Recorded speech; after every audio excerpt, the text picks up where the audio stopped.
వానర సైన్యంతో విజృంభిస్తూ లక్ష్మణస్వామి తనతో పోరాటం చేస్తున్న రావణుడి కుమారుడు ఇంద్రజిత్ తలని బాణంతో ఒక్క వేటుతో వేరు చేశాడు.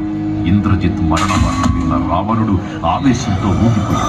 ప్రతీకారం కోసం పాతాళ లోకాధిపతి తన సోదరుడు అయినటువంటి మహిరావణుడి సహకారం కోరాడు.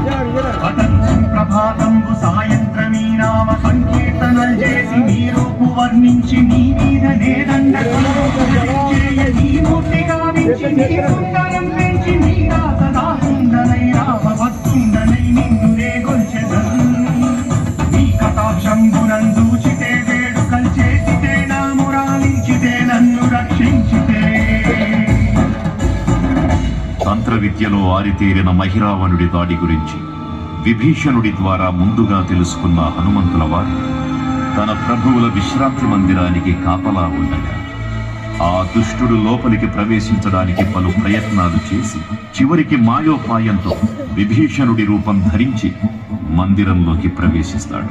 నిద్రిస్తున్న రామలక్ష్మణులను అపహరించి పాతాళ లోకానికి తీసుకుని పోతాడు. అంజనాదేవి గర్భాన్వయా దేవ నిన్నెంత వారన్ దయాశాలివై చూచియుందాతవై చూచియున్ తొల్లి సుగ్రీవ కున్మంత్రిపై స్వామి కార్యార్థమయ్యేగి శ్రీరామ సౌమిత్రులను చూచి వారిని కారించి సర్వేసు పూజించి యవ్వాంశం పంటు గావించి వాలిని సంపించి కాకుత్సతిల కుంటు పాదులని వీక్షించి కిష్కింధకే తెంచి శ్రీరామ కార్యార్థమై లంకకే తెంచియున్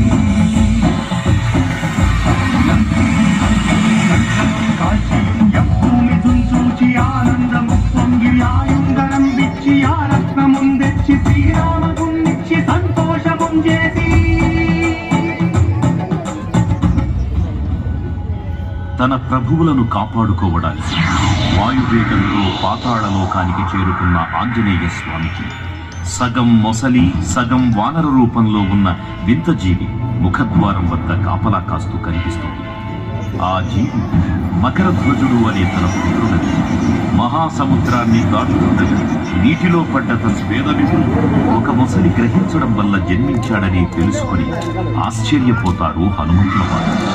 తన పుత్రుడిని యుద్ధంలో ఓడించి పాతాళ లోకంలోకి ప్రవేశిస్తాడు.